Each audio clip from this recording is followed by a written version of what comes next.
The radio crackled with static at 3:47 hours, cutting through the pre-dawn silence of Bagram Airfield like a blade through silk. Major Kayla, Frost, Winters was 3 sips into her coffee when the emergency frequency lit up with a transmission that would change everything. Broken Arrow, this is Viper 6. The voice was strained, punctuated by the distant rattle of automatic weapons fire. We have 12 souls trapped. Grid coordinates 42 SVB 12,345 67,890. Heavy contact, multiple KIA, requesting immediate close air support. Frost's hand froze halfway to her mouth, coffee cup suspended in the recycled air of the ready room. Around her, 3 male pilots continued their conversation about weekend Liberty plans, oblivious to the desperate transmission bleeding through the speakers. She'd been flying A-10 Warthogs for 8 years, had seen 3 deployments, earned 2 distinguished flying crosses, and still, somehow, she remained invisible to most of her squadron. The radio operator's voice cut through again, more urgent now. Any station, this is Viper 6. We have wounded, ammunition running low. Enemy forces converging on our position from 3 sides. We're boxed in against the Cunnar River with nowhere to go. That's when Frost noticed something that made her blood run cold. The grid coordinates placed the trapped unit in the notorious Valley of Death, a narrow gorge where the river carved through jagged cliffs, creating a natural kill box that insurgents had used to devastating effect for months. No pilot wanted that mission. It was a graveyard of twisted metal and broken dreams, littered with the wreckage of aircraft that had tried and failed to provide support in those unforgiving confines. She glanced at the duty board. Captain Rodriguez was listed as primary CAS, but his aircraft was down for maintenance. Lieutenant Morrison was backup, but he was currently airborne on a different mission 200 miles south. The third name on the list belonged to Captain Hayes, who was notorious for finding excuses to avoid difficult runs. Frost drained her coffee in one bitter gulp and stood, her flight boots silent against the polished floor. Through the window, she could see her, Thunderbolt II silhouetted against the brightening sky, its twin engines and distinctive straight wings casting long shadows across the tarmac. The aircraft looked like what it was, a flying tank, built around the massive GAU-8 Avenger cannon that formed its heart and soul. As she reached for her helmet, another transmission crackled through. Viper 6 to any station. We've lost Jenkins and Martinez. Enemy advancing on all sides. If someone doesn't help us soon, we're not making it home. The clock on the wall read 3:52 hours. Somewhere in the mountains, 12 American warriors were fighting for their lives, and everyone else seemed to be looking the other way. Major Kayla Winters had always been the pilot they called when there was nowhere else to turn. The operations center buzzed with the controlled chaos of a combat deployment, but something was off. Frost pushed through the double doors expecting to find the duty officer coordinating a rescue mission. Instead, she found Captain Hayes lounging in a chair, feet propped up on a desk, casually flipping through a magazine. Hayes, Frost's voice carried the authority of her rank and 8 years of combat experience. Did you copy that emergency transmission from Viper 6? Hayes looked up with barely concealed irritation. Yeah, I heard it. Bad weather moving in from the west. Visibility's going to be near zero in 30 minutes. No point in launching into that mess. Frost moved to the weather station and pulled up the meteorological data. The satellite imagery showed scattered clouds at 15,000 feet with good visibility at low altitude, exactly the conditions that favored A-10 operations. This data shows clear skies down to 2,000 feet, perfect flying weather. Listen, Frost, Hayes stood up, his voice taking on the condescending tone she'd heard countless times before. I know you're eager to prove yourself, but that valley is a meat grinder. 3 aircraft have gone down there in the past 6 months. The smart play is to wait for better conditions and coordinate with ground forces for an alternative extraction. Through the radio speakers, Viper 6's voice crackled again. Taking heavy fire from the North Ridge. Rodriguez is hit bad, needs immediate medical evacuation. Enemy forces approximately 50 meters and closing. Frost felt something cold settle in her stomach. She'd been Rodriguez before, trapped, outgunned, watching teammates bleed out while waiting for support that might never come. The difference was that she'd had angels watching over her that day in Helmand Province, pilots who ignored the risks and flew into hell itself to pull her team out. "Sir," she addressed the duty officer, Lieutenant Colonel Morrison, no relation to the pilot. "Request permission to launch immediately. My aircraft is fully loaded and mission ready." Morrison looked between Hayes and Frost, clearly uncomfortable with the tension crackling between them. "Major, Captain Hayes is primary CAS for this sector, if he says conditions are unfavorable." "With respect, sir," Frost interrupted, pulling up the tactical display. "Viper 6 is a SEAL team operating behind enemy lines. They've been compromised and are requesting immediate extraction support. Every minute we delay increases their casualty count." Hayes scoffed. "SEALs, Rangers, Force Recon, they all think they're invincible until they're not. Maybe if they'd coordinated better with intelligence, they wouldn't be in this mess." The radio erupted with the sound of close combat. Automatic weapons fire mixed with explosions and shouted commands. Through the static, they could hear someone screaming for a medic. Frost looked directly at Morrison. "Sir, I'm requesting permission to launch. My call sign is Frost 47, aircraft tail number 7080663. I'm mission ready and I can be airborne in 10 minutes. "Negative," Hayes interjected. "I'm primary CAS and I say we wait for better conditions. End of discussion." That's when Frost heard something that made her decision for her. Through the radio chaos, a voice she recognized came through crystal clear. "This is Chief Petty Officer Marcus Thompson, Viper 6 Actual. We have 2 urgent surgical cases and ammunition for maybe 10 more minutes. If anyone's listening, we need help now." She knew that voice. Marcus Thompson had pulled her unconscious body from a burning Humvee in Ramadi 7 years ago, had carried her 3 miles through hostile territory to an extraction point. He'd saved her life, and now he was asking for someone to save his. Frost was already moving toward the door when Morrison called after her.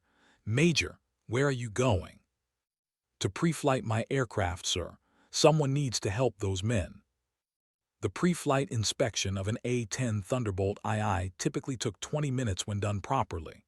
Frost completed hers in 8, her hands moving with practiced efficiency across every critical system. The twin General Electric TF-34 engines hummed with quiet power as she checked fuel lines, hydraulics, and flight control surfaces. Each inspection point was a ritual, a promise to the machine that would carry her into battle. The armament check revealed what she'd hoped to see. A full load of 30 depleted uranium rounds for the GAU-8 cannon, 4 AGM-65 Maverick missiles, and 2 500-pound laser-guided bombs. Enough firepower to level a city block, or, in the right hands, to thread a needle between friendly and enemy forces. As she climbed into the cockpit, Frost caught sight of her reflection in the canopy glass. At 32, she looked older than her years. 3 deployments had carved lines around her green eyes, and her auburn hair was pulled back in the regulation bun that never quite contained all the rebellious curls. On her flight suit, just below her wings, was a small patch that most people overlooked, a frost-covered mountain peak with the words "Ice Queen" embroidered beneath it. The call sign had started as mockery. During her first deployment, male pilots had whispered that she was too cold, too calculating, lacking the aggressive instincts needed for close air support.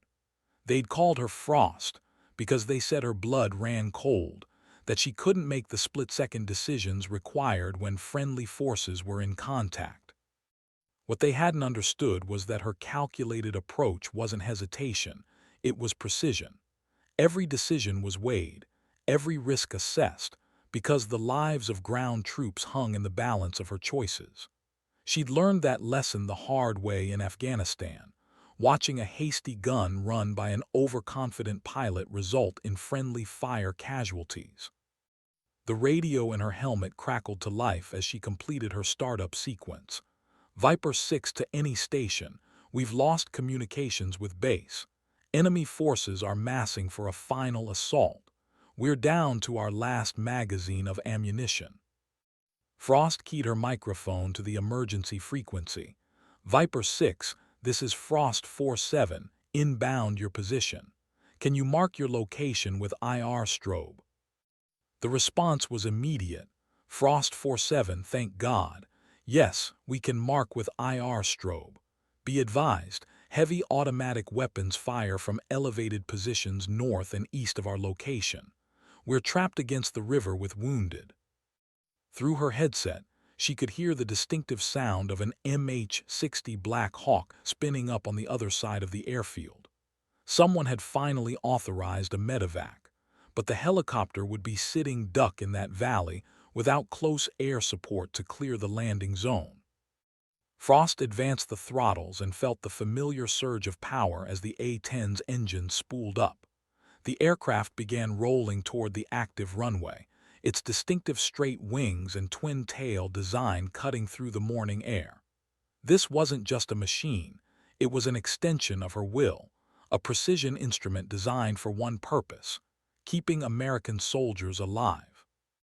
As she lifted off into the dawn sky, climbing toward the jagged peaks that hid the Kunar Valley, Frost allowed herself one moment of doubt. Hayes had been right about one thing: that valley had claimed 3 aircraft in recent months. The terrain was unforgiving, the enemy well entrenched, and the margin for error essentially non-existent. But somewhere below those mountains, Marcus Thompson and 11 other warriors were fighting for their lives, and she was the only thing standing between them and a shallow grave in hostile territory. The flight to the Kunar Valley took 18 minutes at maximum speed, the A-10's twin engines pushing the heavily laden aircraft through thin mountain air at 400 knots. Frost flew low, skimming ridgelines and following valleys to avoid enemy radar installations that intelligence had identified throughout the region. The landscape below was a harsh study in browns and grays, barren peaks, scattered vegetation, and the occasional cluster of mud brick buildings that marked remote villages. As she approached the target area, Frost switched to the tactical frequency and began her coordination with the trapped SEAL team. Viper 6, this is Frost 47, approximately 5 minutes out from your position. Request situation report and target identification. Thompson's voice came back strained but professional. Frost 47, we have heavy automatic weapons fire from positions on the North Ridge, approximately 300 meters from our location. Enemy appears to be using PKM machine guns and RPGs from fortified positions. We're pinned down in a cluster of boulders approximately 50 meters from the riverbank. Frost pulled up the digital map display in her cockpit, cross-referencing the coordinates with satellite imagery. The tactical picture was grim. The SEAL team was trapped in a narrow section of the valley where the river curved sharply to the east, creating a natural choke point. Enemy forces had positioned themselves on the high ground, with interlocking fields of fire that covered every avenue of escape. Viper 6, can you identify your position with IR marker for positive identification? Affirmative, IR marker activated.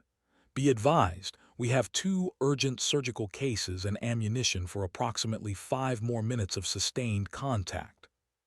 Through her helmet-mounted display, Frost could see the infrared signature of the SEAL team's position marker, a small, bright spot against the cold rocks near the river.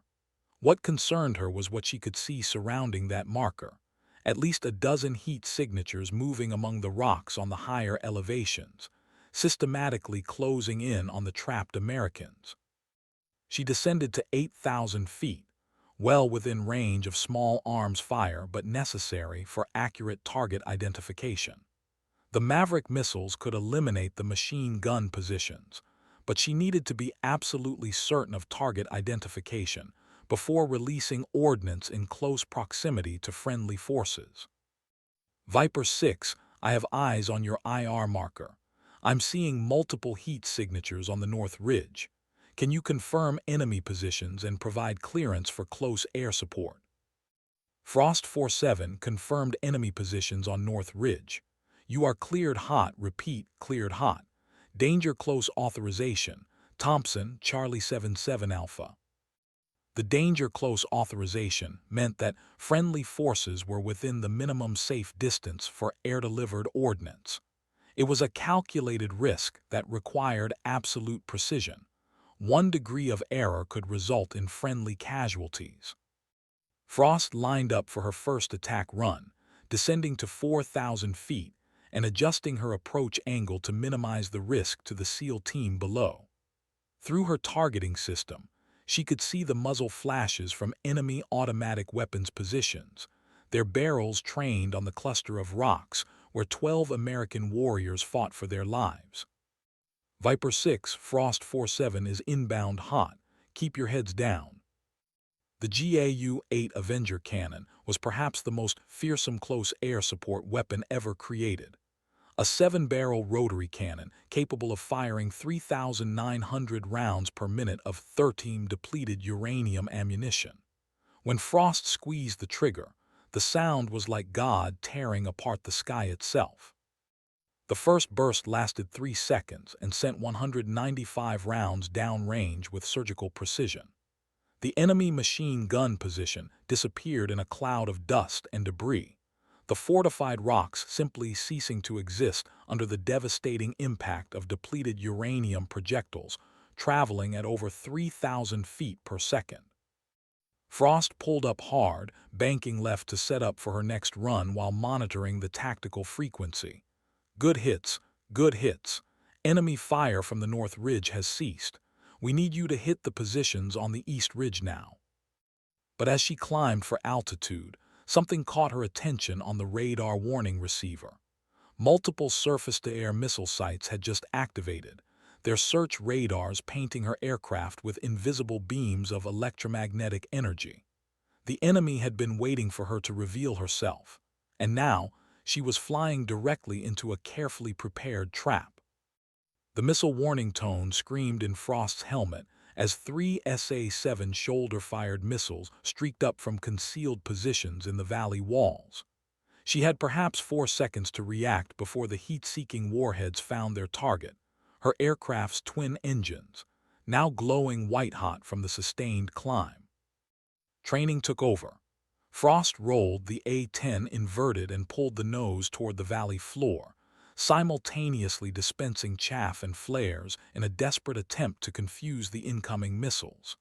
The heavily armored aircraft shuddered as it dove toward the rocky terrain, its airspeed building rapidly beyond recommended limits. 2 missiles detonated harmlessly against the chaff clouds, their proximity fuses triggering prematurely. The third, however, had locked onto her port engine's heat signature and continued its relentless pursuit. At 2,000 feet above the valley floor, with the missile closing rapidly, Frost made a decision that would have terrified most pilots. She shut down her port engine completely, cutting fuel flow and allowing the turbine to wind down rapidly. The sudden loss of heat signature caused the missile to lose lock for a crucial half-second, just long enough for her to restart the engine and execute a violent evasive maneuver that sent the warhead into the mountainside. Frost 47, are you all right? Thompson's voice carried genuine concern. We saw the missile launches. Still flying, Frost replied, her voice steady despite her heart hammering against her ribs. Enemy has shoulder-fired SAMs in the valley. I need to adjust my attack profile.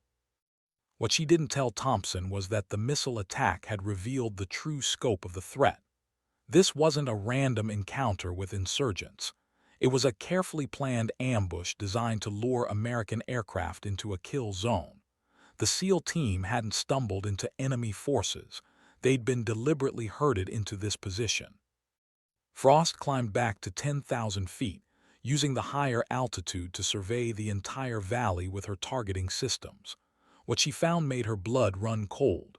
At least 40 enemy fighters were positioned throughout the valley, with multiple missile teams and machine gun nests coordinating their fire. The 12 SEALs weren't just trapped, they were bait in a trap designed to kill American pilots. The radio crackled again. Frost 47, enemy forces are advancing on our position. We need immediate fire support on the East Ridge, approximately 200 meters from our location. Frost studied the tactical display, calculating angles and blast radii. A traditional gun run would expose her to more missile fire, and the proximity of enemy forces to the SEAL team made high-explosive ordnance too risky.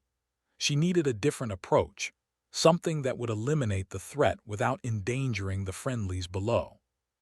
That's when she remembered a technique she developed during her second deployment, something the other pilots had dismissed as unnecessarily complicated. Instead of attacking from altitude, she would use the valley's terrain features to mask her approach, coming in low and fast from an unexpected direction. Viper 6, I'm going to try something different. I need you to mark the friendliest position closest to enemy forces with IR strobe, and give me a direction of enemy advance. Roger, strobing friendliest position. Enemy advancing from the northeast, approximately 150 meters and closing. Frost dropped to 300 feet above the valley floor and began her approach from the south, following the river's path to mask her engine noise. This was flying on the edge of disaster. At this altitude and speed, any mechanical failure or pilot error would result in controlled flight into terrain with no possibility of recovery. The key was timing and precision. She would have one chance to eliminate the advancing enemy forces without hitting the SEAL team, and that chance would last approximately 2 seconds. As she rounded the river's bend, Frost could see the tactical situation with perfect clarity through her helmet-mounted display. The enemy forces were advancing in a skirmish line across the rocky slope, believing themselves safe from air attack due to the proximity of American forces. They were wrong. Frost squeezed the trigger on the A-10 cannon and walked a precision burst directly along the advancing enemy line, each third-aim round finding its target with devastating accuracy.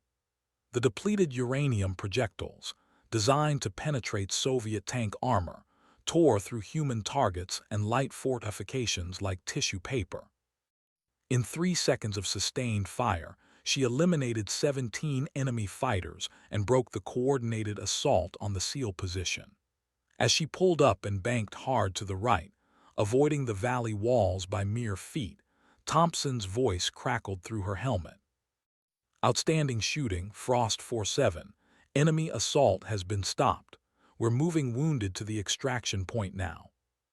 But Frost's victory was short-lived. Her radar warning receiver was painting multiple new threats throughout the valley, more missile teams, more machine gun positions, and what appeared to be a Zu-23 anti-aircraft gun position on the western ridge. The enemy had been prepared for her unconventional attack profile, and now they were adapting their tactics.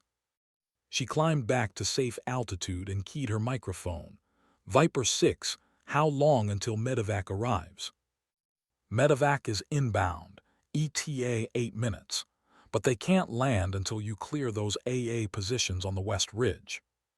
Frost looked at her fuel gauge. She had perhaps 15 minutes of combat time remaining before she'd be forced to return to base. 15 minutes to eliminate a sophisticated air defense network and clear a landing zone for the medevac helicopter. Against any other pilot, the odds would have been insurmountable. But Frost wasn't any other pilot. She was the woman they'd called when there was nowhere else to turn, and she'd never failed to bring her people home. The Zu-23 anti-aircraft gun position on the western ridge represented the most significant threat to the incoming medevac helicopter. Twin 23mm cannons with a rate of fire of 2,000 rounds per minute could shred an MH-60 Black Hawk before the crew even knew they were under attack. Frost had to eliminate that position, but doing so would require flying directly into the weapon's engagement envelope. She studied the terrain through her targeting system, looking for any advantage the geography might provide. The ZU-23 position was situated on a narrow shelf of rock approximately halfway up the ridge, giving it commanding fields of fire over the entire valley. Traditional attack profiles would expose her aircraft to sustained anti-aircraft fire from an optimal angle for the enemy gunners. Viper 6, I need to take out that ZU-23 position, but I'm going to need precise timing coordination with your team. Can you provide suppressive fire on my signal to draw their attention? Thompson's response was immediate. Roger, we can provide suppressive fire, but we're down to our last 60 rounds of rifle ammunition. 60 rounds. Frost did the mathematics in her head. That was perhaps 30 seconds of sustained small arms fire, barely enough to distract the anti-aircraft gun crew.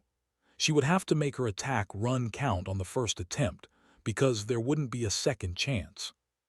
She climbed to 12,000 feet, using the altitude to survey the entire tactical situation. The medevac helicopter was now 7 minutes out, approaching from the southeast. Enemy forces throughout the valley were repositioning, clearly preparing for a coordinated defense against the extraction attempt. What caught her attention, however, was something that most pilots would have overlooked: a narrow ravine that cut diagonally across the western ridge, passing directly beneath the ZU-23 position. If she could thread the needle through that ravine, she could attack the gun position from below and behind, where its fields of fire were limited. The maneuver was borderline insane. The ravine was barely wider than her aircraft's wingspan, with rocky walls that rose hundreds of feet on either side. At the speed necessary to avoid ground fire, she would have perhaps half a second to acquire the target and fire before pulling up to avoid crashing into the ridge. Viper 6, I'm beginning my attack run. Provide suppressive fire in 30 seconds on my mark. Frost rolled the A-10 inverted and began her descent toward the ravine entrance, building speed as she dove toward the valley floor. The aircraft shuddered as it approached its maximum design airspeed, but the twin engines responded flawlessly to her commands. Mark, mark, mark, suppressive fire now. Below, she could see muzzle flashes as the SEAL team opened fire on the ZU-23 position with their remaining ammunition. The anti-aircraft gun swung toward their position, its twin barrels tracking the source of the small arms fire. That momentary distraction was all Frost needed. She leveled off at 300 feet and flew directly into the ravine, the rocky walls flashing past her wingtips with terrifying proximity. The navigation had to be perfect. Any deviation would result in controlled flight into terrain, and at this speed, there would be no survivors. Through her helmet display, she could see the ZU-23 position directly ahead, its crew frantically trying to depress the gun barrels low enough to engage her aircraft. They were seconds too late. Frost triggered a single AGM-65 Maverick missile at point-blank range, watching as the 300-pound warhead streaked toward the gun position. She pulled back hard on the stick, feeling the G-forces crushing her into the ejection seat as the heavily loaded A-10 climbed desperately toward the ridge crest. Behind her, the Maverick found its target. The explosion was spectacular. The ZU-23 position simply disappeared in a fireball of detonating ammunition and twisted metal. Secondary explosions continued for several seconds as stored ordnance cooked off, sending debris cascading down the mountainside. Outstanding hit. Thompson's voice carried a note of amazement. ZU-23 position is destroyed. Medevac has a clear approach to the LZ. But Frost's celebration was premature. As she cleared the ridge crest, her aircraft was suddenly bracketed by tracer fire from multiple positions throughout the valley. The enemy had been waiting for her to reveal herself, and now every weapon in the area was converging on her aircraft. The A-10 shuddered as several rounds found their mark, punching through the aircraft's armor plating. Warning lights illuminated her instrument panel, hydraulic pressure dropping, fuel leak detected, electrical system malfunction. The tough old warthog was living up to its reputation for survivability, but it was taking punishment that would have destroyed any other aircraft. Frost 47, you're trailing smoke, Thompson reported. Are you going to be able to stay airborne? Frost assessed her aircraft's condition while executing evasive maneuvers to avoid the continuing ground fire. The port engine was running rough, hydraulic pressure was at minimum acceptable levels, and she was losing fuel from somewhere in the left wing. But the aircraft was still flying, and her weapon systems were operational. "I'm staying on station," she replied, her voice calm despite the circumstances. "Medevac is still 4 minutes out, and you've got enemy forces regrouping for another assault." Through her targeting system, she could see what Thompson couldn't: at least 20 enemy fighters moving through the rocks on the eastern slope, preparing for a final coordinated attack on the SEAL position. They were gambling that her damaged aircraft couldn't maintain effective close air support, betting that they could overrun the American position before the medevac arrived. They were about to learn why Kayla Winters had earned the call sign Frost, and why that name had nothing to do with being cold-hearted. The medevac helicopter's distinctive rotor signature appeared on Frost's radar at the same moment that enemy forces launched their final assault on the SEAL position. From her vantage point at 8,000 feet, she could see the tactical situation developing with crystal clarity. 23 enemy fighters advancing in coordinated groups from multiple directions, while below them, 8 able-bodied SEALs prepared to make their last stand. "Medevac 77, this is Frost 47, she called over the radio. "Be advised, LZ is taking heavy fire. You'll need to execute a hot extraction under combat conditions." The helicopter pilot's response was professional but strained. "Roger, Frost 47. We'll need you to suppress enemy fire during our approach and landing." Frost looked at her fuel gauge, 7 minutes of flight time remaining. Her hydraulic system was failing, her port engine was running at 60% power, and she was trailing a stream of aviation fuel that could ignite at any moment. By all military doctrine, she should have returned to base for an emergency landing. Instead, she rolled into a steep dive toward the valley floor, intent on providing the most precise close air support mission of her career. "Viper 6, medevac is beginning final approach. I need you to identify the most dangerous enemy concentration threatening the LZ." Thompson's voice was tight with concentration. "East slope, approximately 200 meters from our position. Squad-sized element with RPGs moving toward high ground overlooking the landing zone." Frost acquired the target through her helmet-mounted display, 9 enemy fighters climbing through the rocks, carrying rocket-propelled grenades capable of destroying the medevac helicopter with a single hit. The problem was their position. They were scattered among boulder formations that would require multiple gun runs to eliminate completely. Unless she tried something that violated every rule in the Close Air Support Handbook. Instead of making separate attack runs, Frost descended to 500 feet and began a continuous firing pass that followed the contour of the eastern slope. She triggered the GAU-8 cannon in controlled bursts, walking the 30 rounds through the enemy positions with surgical precision, while simultaneously maneuvering the aircraft to avoid ground fire. The technique required absolute mastery of both aircraft handling and weapons employment.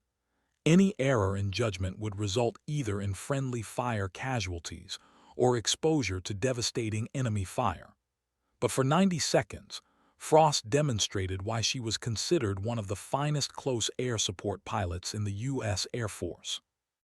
The GAU-8's distinctive sound, often described as a giant zipper being torn open, echoed through the valley as depleted uranium rounds found their targets with devastating accuracy. Enemy fighters who had been advancing confidently through the rocks simply disappeared, their positions marked only by small clouds of dust and debris. Medevac 77 LZ is clear. You are cleared for landing. The Black Hawk descended rapidly toward the designated landing zone, its crew chief already preparing to load the wounded SEALs. But as the helicopter flared for landing, Frost's radar warning receiver detected a new threat, a shoulder-fired missile launch from a position she hadn't identified. Medevac 77 brake left, SAM launch. The helicopter pilot reacted instantly, banking hard to avoid the incoming missile. But the sudden maneuver exposed the aircraft's engine exhaust to another missile team positioned on the opposite side of the valley.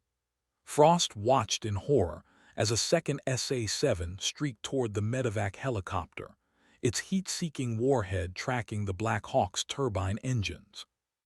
She had perhaps 3 seconds to react before the missile found its target. At her current altitude and position, there was only one way to save the helicopter crew and the wounded SEALs, something that no pilot manual had ever contemplated. Frost rolled her damaged A-10 inverted and dove directly between the missile and the helicopter, using her aircraft's twin engines as decoys to draw the heat-seeking warhead away from its intended target. The SA-7 locked onto the A-10's engine signature and detonated less than 50 feet from her starboard wing. The explosion shattered her canopy and filled the cockpit with smoke and debris. Control surfaces were damaged, her starboard engine was on fire, and hydraulic fluid was spraying across her instrument panel. But the medevac helicopter was safe, settling onto the landing zone to begin loading wounded personnel. Frost 47, are you still airborne? Thompson's voice carried genuine concern. Frost assessed her aircraft's condition through the smoke and chaos of her damaged cockpit. The A-10 was still flying, but barely. She had perhaps 2 minutes of flight time before catastrophic systems failure forced an ejection. 2 minutes to make sure the medevac completed its mission and cleared the area safely. Still here, Viper 6. Get your wounded loaded. I'll maintain overwatch until medevac is clear.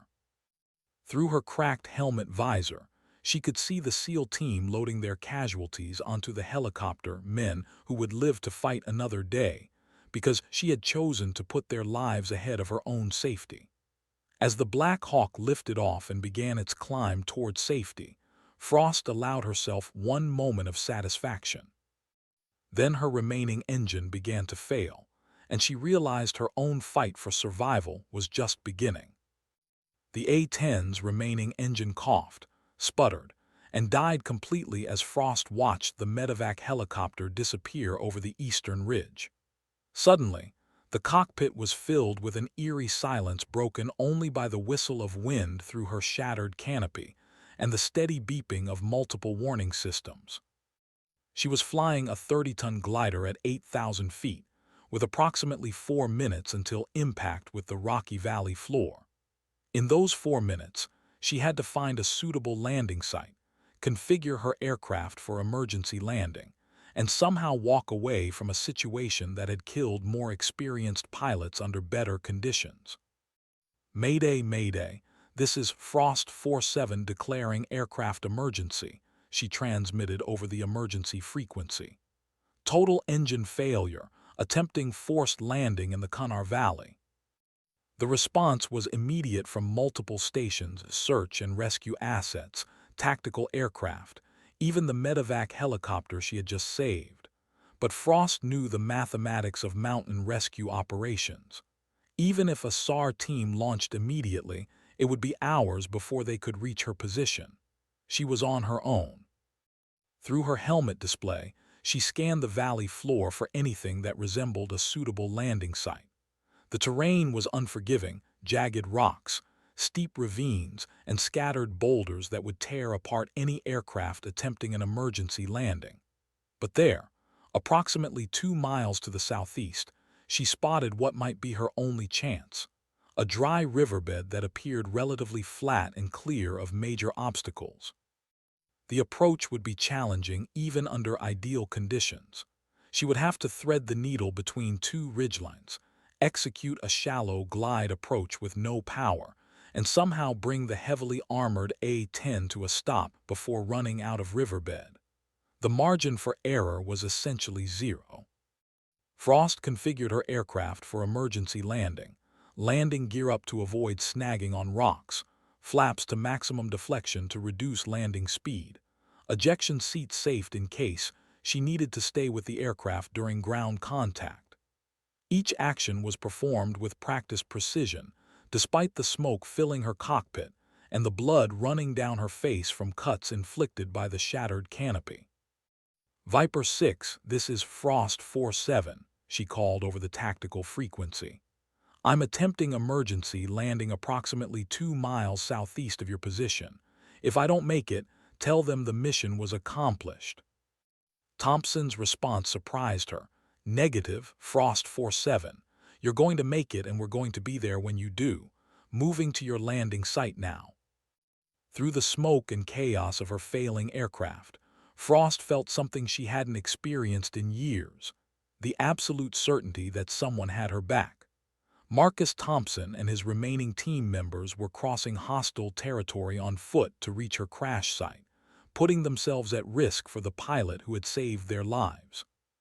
She lined up for final approach to the dry riverbed, the rocky walls of the valley flashing past her wingtips at 180 knots with no power available for a go-around attempt.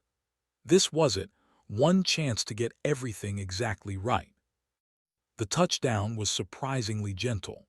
Despite the lack of power, Frost's experience in short-field landings served her well as she managed the aircraft's energy and brought it down in the center of the riverbed. But stopping the 30-ton aircraft was another matter entirely. The A-10 bounced twice, then settled onto its armored belly and began sliding across the rocky surface in a shower of sparks and debris. Frost fought to keep it straight as the aircraft decelerated, using every technique she'd learned in emergency landing training. When it finally came to rest against a cluster of boulders, she was amazed to find herself conscious and relatively uninjured. She quickly ran through the emergency shutdown checklist, securing all aircraft systems and preparing for potential